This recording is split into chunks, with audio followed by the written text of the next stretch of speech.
ಸಖತ್ ಟೇಸ್ಟಿಯಾದಂತಹ ಹಾಗೂ ತುಂಬಾನೇ ಕ್ವಿಕ್ ಆಗಿ ಮಾಡುವಂತಹ ಈ ಚಟ್ನಿಯನ್ನ ಒಮ್ಮೆ ಟ್ರೈ ಮಾಡಿ. ಮನೇಲೆಲ್ಲ ತುಂಬಾ ಅಂದ್ರೆ ತುಂಬಾನೇ ಫಿದಾ ಹೋಗ್ತಾರೆ. ಅದಲ್ಲದೆ ಸಾಂಬಾರೇ ಬೇಡ ಅಂತಾರೆ, ಚಟ್ನಿ ಇದ್ರೆ ಸಾಕು ಅಂತಾರೆ. ಇದನ್ನ ನೀವು ಚಪಾತಿ ಜೊತೆ, ಮುದ್ದೆ ಜೊತೆ, ಅನ್ನದ ಜೊತೆ, ರೊಟ್ಟಿ ಜೊತೆ ಸೂಪರ್ ಅಂತಾನೆ ಹೇಳ್ಬೋದು. ಬನ್ನಿ ನೋಡೋಣ ಯಾವ ರೀತಿಯಾಗಿ ಮಾಡೋದು ಅಂತ.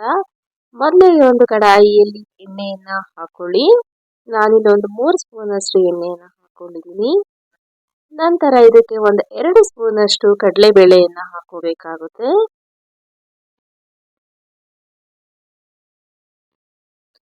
ಕಡಲೆಬೇಳೆ ಸ್ವಲ್ಪ ಫ್ರೈ ಆಗಬೇಕು.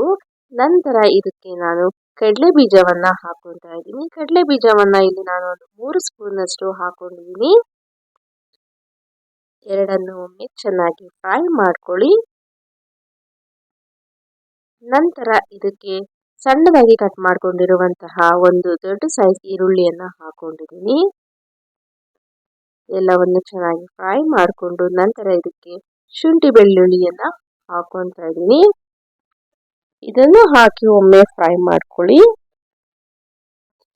ನಂತರ ಇದಕ್ಕೆ ಹೀರೆಕಾಯಿಯ ಮೇಲಿನ ಸಿಪ್ಪೆ ಇರುತ್ತಲ್ಲ, ಅದನ್ನ ಈ ರೀತಿಯಾಗಿ ಗ್ರೇಟ್ ಮಾಡಿ ಹಾಕಿದ್ದೀನಿ. ಅದನ್ನ ಒಮ್ಮೆ ಸ್ವಲ್ಪ ಹೊತ್ತು ಫ್ರೈ ಮಾಡ್ಕೊಳ್ಳಿ. ನಂತರ ಇದಕ್ಕೆ ಮೇಲಿನ ಹೀರೆಕಾಯಿ ಏನಿರುತ್ತಲ್ಲ, ಅದನ್ನ ಈ ರೀತಿಯಾಗಿ ಸಣ್ಣದಾಗಿ ಕಟ್ ಮಾಡಿ ಹಾಕೋಬೇಕಾಗುತ್ತೆ.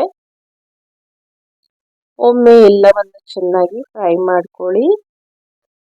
ಇನ್ನು ನಮ್ಮ ಚಾನಲ್ ಅನ್ನ ಸಬ್ಸ್ಕ್ರೈಬ್ ಮಾಡಿಲ್ಲ, ಪ್ಲೀಸ್ ಸಬ್ಸ್ಕ್ರೈಬ್ ಮಾಡಿಕೊಂಡು ವಿಡಿಯೋಗಳನ್ನ ಪೂರ್ತಿಯಾಗಿ ನೋಡಿ ನಮಗೆ ಸಪೋರ್ಟ್ ಮಾಡಿ. ಇದು ಪೂರ್ತಿಯಾಗಿ ಎಣ್ಣೆ ಚೆನ್ನಾಗಿ ಫ್ರೈ ಆಗಬೇಕು, ಅಲ್ಲಿವರೆಗೂ ಫ್ರೈ ಮಾಡ್ಕೋಬೇಕಾಗುತ್ತೆ.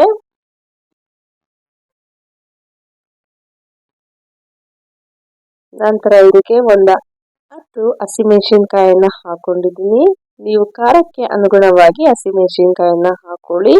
ಇನ್ನೂ ಖಾರ ಬೇಕಂದ್ರೆ ಇನ್ನೂ 2 ಹಸಿಮೆಣಸಿನಕಾಯಿಯನ್ನ ಎಕ್ಸ್ಟ್ರಾ ಹಾಕೊಳ್ಳಿ. ನಂತರ ಇದಕ್ಕೆ ಜೀರಿಗೆಯನ್ನ ಆಡ್ ಮಾಡ್ಕೊಳ್ಳಿ. ಹಾಗೆ ಸ್ವಲ್ಪ ಕರಿಬೇವನ್ನ ಹಾಕೊಳ್ಳಿ. ಎಲ್ಲವನ್ನು ಫ್ರೈ ಮಾಡಿಕೊಂಡು ನಂತರ ಇದಕ್ಕೆ ಒಂದು ನಿಂಬೆ ಹಣ್ಣಿನ ಗಾತ್ರದಷ್ಟು ಹುಣಸೆಹಣ್ಣನ್ನ ಹಾಕೋಬೇಕಾಗುತ್ತೆ. ನಂತರ ಇದಕ್ಕೆ ಒಂದು 4 ಸ್ಪೂನ್ ಅಷ್ಟು ಹಸಿ ಕಾಯಿ ತುರಿಯನ್ನ ಹಾಕೊಳ್ಳಿ. ಎಲ್ಲವನ್ನು ಚೆನ್ನಾಗಿ ಫ್ರೈ ಮಾಡಿದ ನಂತರ ಇದಕ್ಕೆ ಸ್ವಲ್ಪ ಕೊತ್ತಂಬರಿ ಸೊಪ್ಪನ್ನ ಆಡ್ ಮಾಡ್ಕೊಳ್ಳಿ. ಒಂದು 2 ನಿಮಿಷ ಇದನ್ನ ಕುಕ್ ಮಾಡ್ಕೊಳ್ಳಿ. ಲಿಡ್ ಅನ್ನ ಕ್ಲೋಸ್ ಮಾಡಿ ಕುಕ್ ಮಾಡ್ಕೋಬೇಕಾಗುತ್ತೆ. ನೋಡಿ, ಈಗ ಇದು ಚೆನ್ನಾಗಿ ಕುಕ್ ಆಗಿದೆ.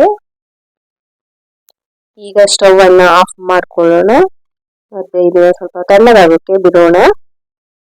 ಇದು ಪೂರ್ತಿಯಾಗಿ ತಣ್ಣಗಾದ ನಂತರ ಒಂದು ಮಿಕ್ಸಿ ಜಾರಲ್ಲಿ ಹಾಕೋಬೇಕಾಗುತ್ತೆ.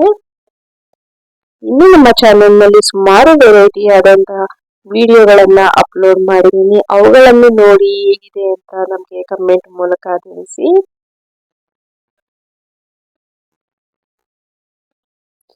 ನಂತರ ಅದಕ್ಕೆ ಸ್ವಲ್ಪ ಉಪ್ಪನ್ನ ಆಡ್ ಮಾಡಿಕೊಂಡು ಈ ರೀತಿಯಾಗಿ ಗ್ರೈಂಡ್ ಮಾಡ್ಕೋಬೇಕಾಗುತ್ತೆ.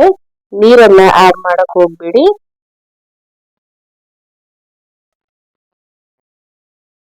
ನೋಡಿ, ಈ ರೀತಿಯಾಗಿ ನುಣ್ಣಗೂ ಗ್ರೈಂಡ್ ಮಾಡಬಾರ್ದು, ಪೂರ್ತಿ ತರಿಯಾಗಿ ಗ್ರೈಂಡ್ ಮಾಡಬಾರ್ದು. ಇದಿಷ್ಟು ಈ ಕನ್ಸಿಸ್ಟೆನ್ಸಿಲಿ ಇರಬೇಕು ಇದು ನಿಮಗೆ.